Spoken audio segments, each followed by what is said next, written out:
This program is brought to you by the Georgia Neurosurgical Institute. For over 50 years, rendering neurosurgical care to patients of all social conditions, treating complicated problems involving the brain, spine, spinal cord, and peripheral nerves, endeavoring to encourage quality care, medical research, innovation, and education on a local, national, and international basis.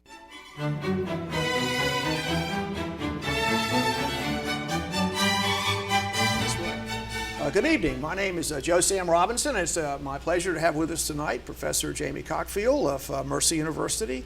Welcome, Jamie. And so, well, we're going to have a lot of discussion tonight about some of your intellectual journey. But you're a professor of history at Mercy. Is that correct? That is. And you started your career, I think you got your PhD at the University of Virginia, is that correct? Did indeed, in Russian history. In Russian, and so do you speak Russian? I do on Thursdays, yes. On Thursdays, and actually, so you've had a pretty, interesting career. You were telling me earlier you'd been to Russia many times, is that right? Yeah, probably 35. I was in school there twice and led tours and went to do research, had my own apartment. Right, and so you've seen the Russian situation change, and I guess in your travels you've observed the Russian political system as it goes through its different nuances. Indeed, yeah. It's to go from when you would merely ask somebody of directions on the street, and they would be an older person, and they would run because they were caught talking to a foreigner. They lived in the era when that could get you in trouble. Young people didn't, but and it's changed markedly. But sadly, I'm afraid they're going back the other way. You think so? Do you think there's sort of this authoritarian? They were going to have a democracy for a while, and they did have something like it, but Putin has done it in, I think, pretty much. And so that's a good springboard for a conversation about one of your works in progress, which is a book about Senator George. Who is a rather famous person in many ways. Yeah. And you can reflect on the two political systems. Well, indeed you can. George, of course, he wasn't Russian, and I'm poaching in another field, but George, I've always had a fascination with 20th century American politics. It was kind of an avocation, and I had heard of Walter George because of that before I moved to Georgia 40 years ago. And then, of course, I joined the Mercer faculty, and this law school had been named after him, and I was astounded that no one had ever done a biography of him. And in asking about, I learned that George had ordered that his papers be burned when he died, and he was in the Senate from 1922 to 1957 through just momentous times, the Depression, the Roaring Twenties, the war years, the Civil Rights Movement, and just think of all that history that went up in smoke. But the state of Georgia and the University of Georgia pled with the family not to do it, but they did. And so there wasn't this cache of papers, so no one had ever taken on the life of this really remarkable man who was a giant in his day. He's not as well known today, of course. He's been dead over 50 years. But he was a remarkable person, and was a major figure in American foreign policy in the Eisenhower years.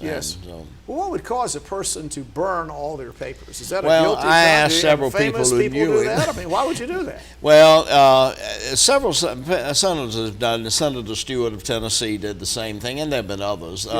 I always wonder if you've got something you want to hide. But George told people, and people told me that knew him, said he didn't want people to ever know what people had asked him to do for them. That sounds a little strange. I don't know what his real reasoning was. You can lock papers up for 50 years, 100 years or something, but he didn't choose to do that. So I don't know. I don't know his real reason. Maybe I have to Yes. say what he said. But Right. it's there are letters of his in other people's collections, Yes. but that's they're harder to find or whatever. There may be just two letters here. yes. There's some in Roosevelt's papers at Hyde Park and Eisenhower's Yes. papers in Abilene, Kansas. But by and large, as a huge chunk like Richard Russell's papers, or Herman Talmadge's, both Yes. of which are volumes and volumes. Yes. There's nothing on George. Well, so that must be a daunting task for an historian if your subject has burned his papers, and then so how have you gone about trying to reconstruct his life? And how Well, is that the first thing I did when I decided I would eventually do this, I said, while there are people alive who knew him, I'd better talk to them Yes. first. What's written I can always get Yes, to, but yes. the living people I couldn't. And I interviewed folks like one of his law partners who just died fairly recently. I interviewed his 103-year-old next door neighbor who Yes. was sharp as a tack, Frances Coley. I've interviewed her twice, and she mowed her grass into her 90s. well, that's a good Well, story. she is a bit. And various folks in Vienna, Georgia. And at my suggestion several years ago, at the 50th anniversary of his death, that they would hold a memorial service for him. And a 99-year-old black woman showed up Yes. who was his last keeper, kind of Yes, nurse. right, yes, yeah. yes. And she said, "Y'all mind if I say something?" And we said, "No, we would love to hear." And I later called and interviewed her on Yes, the phone. yes. And so I said, at least I can get this now, Yes, the people yes. that are alive. And all but one that I've interviewed has dead. I interviewed the only living United States senator who had served with George, Senator Smathers from Florida. And Yes. he has since passed away. And so that I got started, and then I was up for a leave, and I was working on something, but I had basically done the research of that, and I wanted to use the leave for something. So then I got into this, Yes. and then there I am. There's a lot of published stuff on him, a lot of news magazines, Yes. newspapers, which always aren't the most reliable sources, but Yes. in some cases Yes. that's all you got to go on. And of course, the congressional record Yes, yes. is there, and references to him in other people's correspondence Yes, and yes. things like that. I must have 5,000 note cards on the guy. Yes. And without ever getting, I don't know if I had ever gotten to his papers, I don't You're know right, that you- I would. But he was involved in so many things. I hadn't worked on the subject long before I realized there were probably somewhere in the vicinity of 24 articles, master's theses, dissertations that could be written entitled Walter F. George and blank, and you Yes, fill in right. the blank. So he was a real man for all seasons, wasn't he certainly was.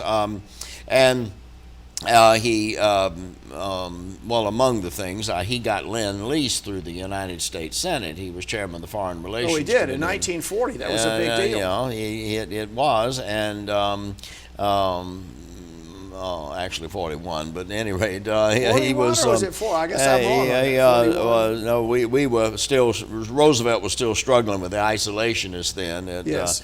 But Roosevelt was helping Britain by that time, Right, but he wasn't right, doing right. it So it legally. wasn't a formal- so that was wasn't doing 41. it Okay, legally. message But received. he always said that was the hardest thing he Yes, ever had to do yes. to get it through. And then there were things, of course, when Roosevelt tried to purge a number of conservative Democrats in '38, he was one of the major figures he went after. Roosevelt did, attacked George in Barnesville. Right, and, right. That's sort of the public famous court. story. Well, Yeah, now, yeah. how did he started out as a poor boy, a farmer's son, or was Well, that that's what he always said. He was a son of a tenant farmer. Yet he got an interest in politics because his grandfather took the congressional record. Well, that's a rather not unusual many thing. tenant No, farmers no. took the congressional record, and I've talked with people that knew the family in Webster County where he was born, and I'd already begun to suspect he wasn't all that poor, and Yes. his grandfather was a very big landowner. Yes. And he was born in his grandfather's house. He also went to a number of apparently sort of private schools Yes. in and around Cordele Yes. and then growing up.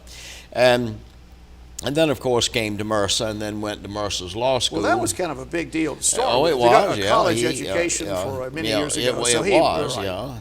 And he taught school to help pay his way through. He said later, I'm not sure all of this is necessarily completely true, but he went to law school in the days when there was only 1 year of law school. Oh, yes. You got it all. And then he bought a law firm in Vienna, Georgia. And that was not his hometown? No, it wasn't. He was from considerably to the west of there, but he bought this law firm had I've forgotten how many cases, and he bought the cases, and and the guy who sold it to him took out for the West. But at any rate, everyone just assumed George wouldn't be prepared to argue these cases, and he worked real hard and was, and these other lawyers came unprepared, and George won every one of them. Yes. And that launched his career. He was elected to a number of local offices, and finally served on the Georgia Supreme Court. And then was that an elective office? Yeah, it is. He was elected, and but he didn't like Atlanta. He wasn't making enough money to support his family adequately. Did he have some children? Yeah, he had 2 boys. One, her George, who died in 1987, and he had a younger son who was killed in World War II. He disappeared over the Atlantic somewhere. Yes. And but those were the 2 children he had. Yes. And any rate, he ran for the United States Senate when Tom Watson, who was very famous in his day and since then, died, and it was somewhat of a fluke, but he got elected. And about what year was that? That was 1922. So it's a pretty extreme, well, I don't know what the right turn of phrase is. It was a one-party system. Yeah, the Democratic primary elected. Very limited.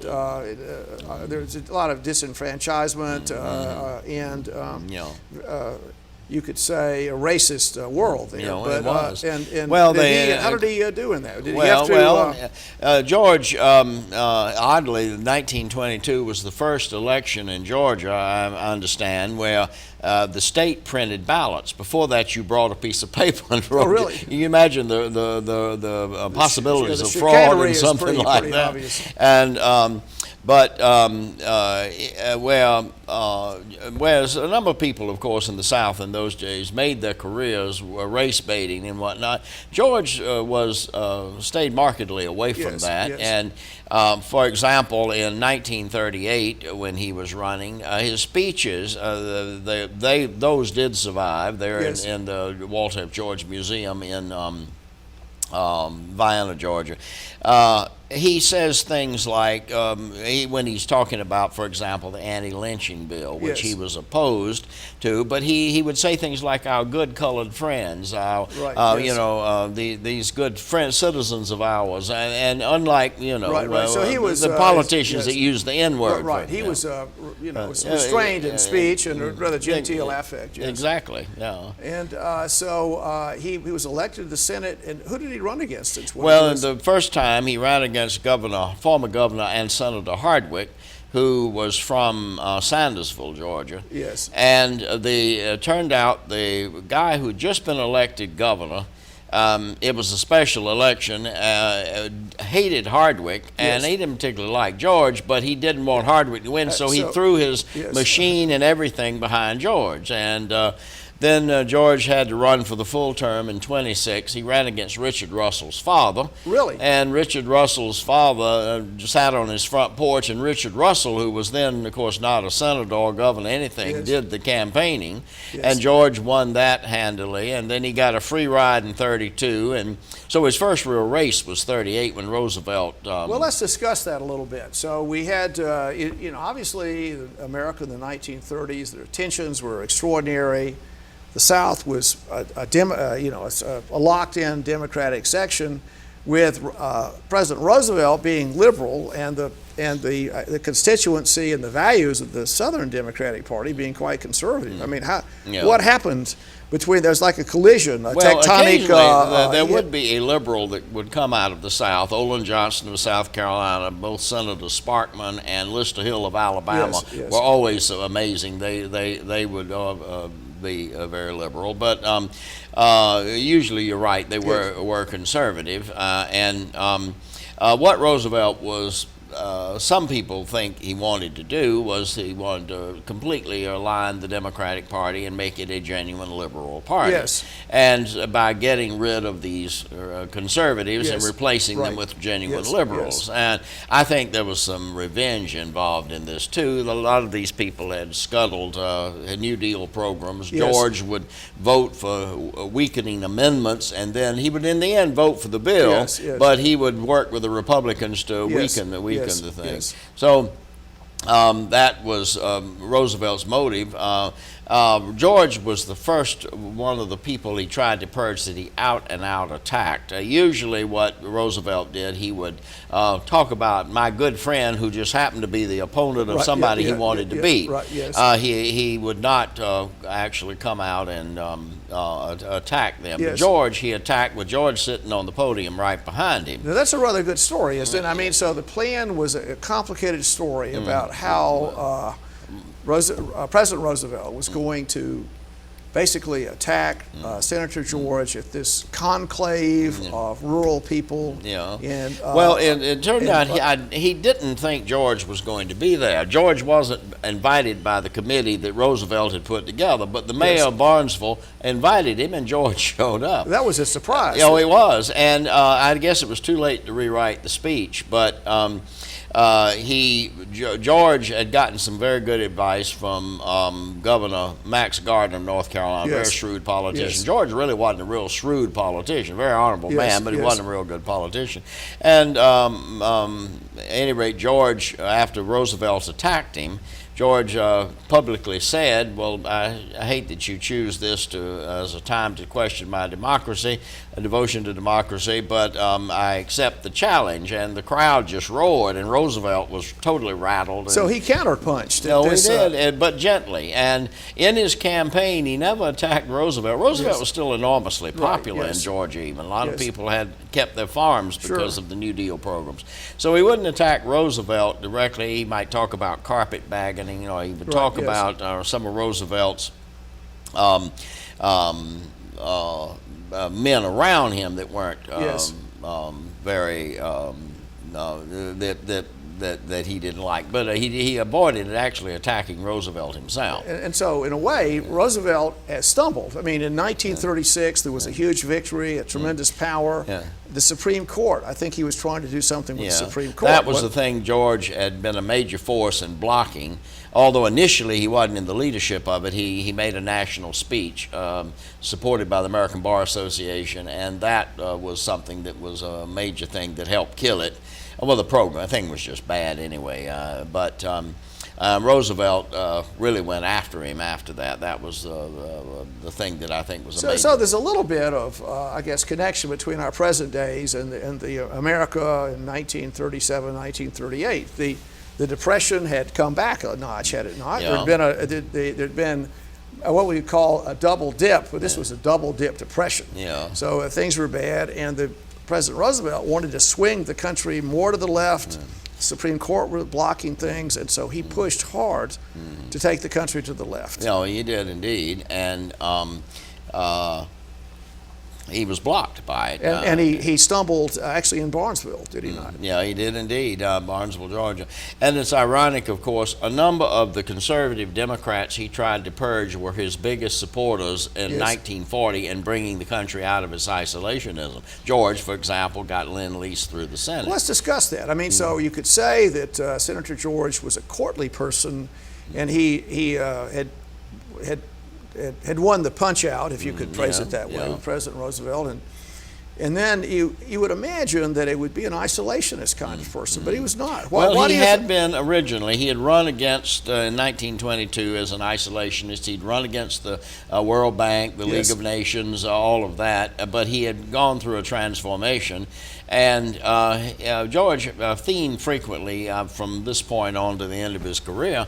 George said he wanted to keep bombs from falling on American soil. If we can fight wars by proxy, we'll do that. And so if Britain is going to defeat Hitler, we don't have to get involved in it, but let's give Britain all the help we can. So if the Southern senator, there was a big isolationist, I guess, part of the country was in the Middle West. The Chicago Tribune. There were like tremendous forces that were going to stop Roosevelt from taking the country and in he the was direction. like Lindbergh was a terrible isolation. But Senator George, that's a rather impressive story, is that he saw the virtue of backing Roosevelt and trying to stop the Nazis. He did indeed, and I'm not ever sure he ever fully forgave Roosevelt. One time he was talking with Cotton Ed Smith from South Carolina, and Cotton Ed said Roosevelt was his own worst enemy. George said, not as long as I'm alive. That's a rather funny but story. I think they did work together during the war on tax legislation and on foreign policy questions.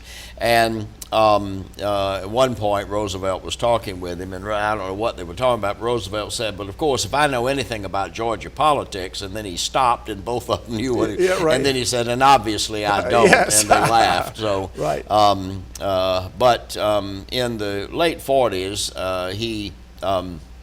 that was when he became really a giant in the Senate, and jokingly called the senator from Coca-Cola. He did look after Coca-Cola, but that's a major Georgia concern. And I think he, in 1954, when the Democrats regained control of the Senate, Eisenhower asked him as a personal favor, would you take the Foreign Relations Committee? And George championed a number of things that were not real popular here. For example, foreign aid. Things that ultimately Herman Talmadge was to beat him over the head for, say, we are building the Aswan Dam, and that's going to increase 150,000 acres of cotton in Egypt, while Georgia farmers are being told they've got to cut their allotment. And that kind of thing stung.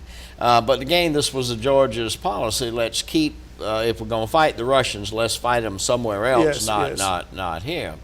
And it ultimately was the thing that, plus his age and other factors that did him in when he was up for re-election in 1956.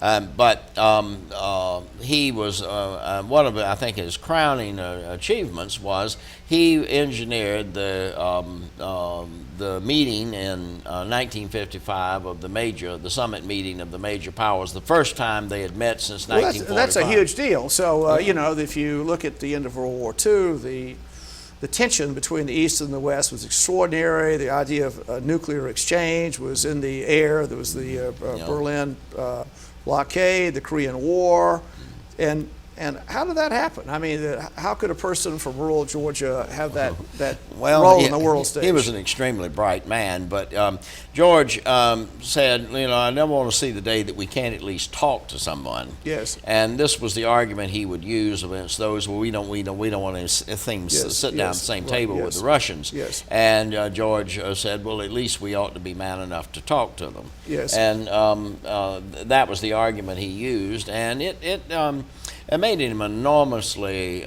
popular man throughout the country. With liberals who normally wouldn't share his domestic legislation or his domestic views about things. And at any rate, he was quite a remarkable fellow. But then in 1956, he was up for re-election. Herman Talmadge, in his memoirs, said George told him at the 1952 Democratic Convention, I'm not going to run again in 56. Why don't you run for my seat? I've had several people that knew George personally indignantly say that never happened. I don't know. But at any rate, Talmadge was, of course, coming out of the peak of his popularity. He had been, and he was in the vanguard of opposition to integration, and that was a real popular issue in Georgia. And he was being invited to speak on things like Meet the Press because of his views, or the Alabama legislature invited him to talk. And so he had built this. This was integration was coming. The Supreme Court decision in '54, and this was was something that a lot of Georgians very agitated, and George had just never played the race card. I mean, he wasn't any liberal on it. He was no integrationist, but he didn't spew the venom and hatred that the Talmadges always had. So as it turned out, I've wondered, I haven't found anything hard on this, but a lot of people have tried to get the Talmadges, tried to talk him into not running, say you're going to get the Senate seat anyway. George is 78 years old. Eventually, you can have it, and you won't carry an animosity if you beat him. And I have come to think that Talmadge was seriously considering not running. When George was already campaigning, Talmadge had not even formally announced that he was running. And when several things happened, of course, the campaign was going to take place in the heat of summer. And George was 78 years old, and that was a thing to consider. Plus, George's good friend, Alvin Barkley, was, I think, 3 or 4 months older than George, died while making a political speech at Washington and Lee, by the way. Oh, really? Yeah, and it was there. And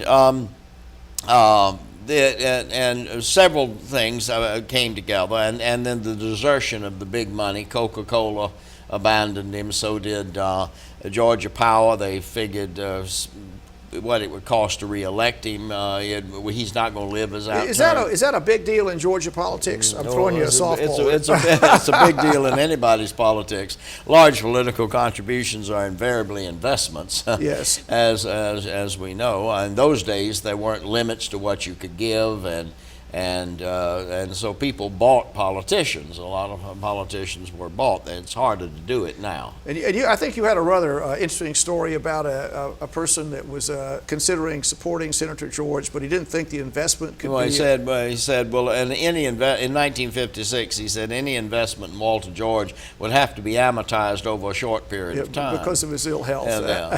And it turned out when he was going to withdraw, he announced that he wasn't going to run again. Talmadge still had not announced he was running. Everybody knew he thought he would or whatever.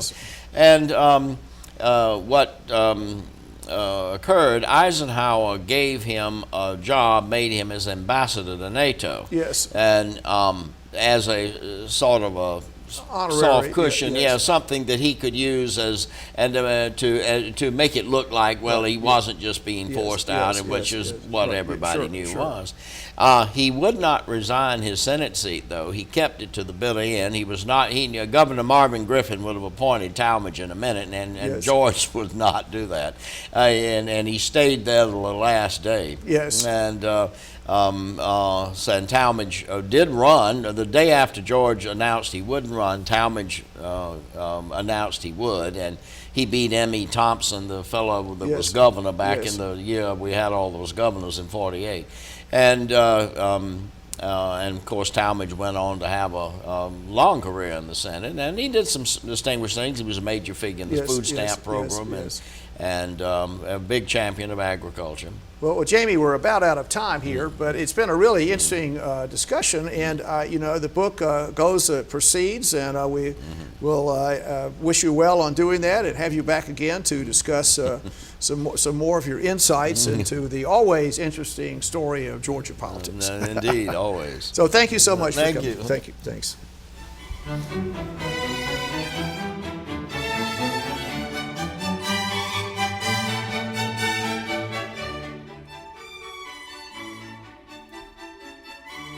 This program is brought to you by the Georgia Neurosurgical Institute. For over 50 years, rendering neurosurgical care to patients of all social conditions, treating complicated problems involving the brain, spine, spinal cord, and peripheral nerves, endeavoring to encourage quality care, medical research, innovation, and education on a local, national, and international basis.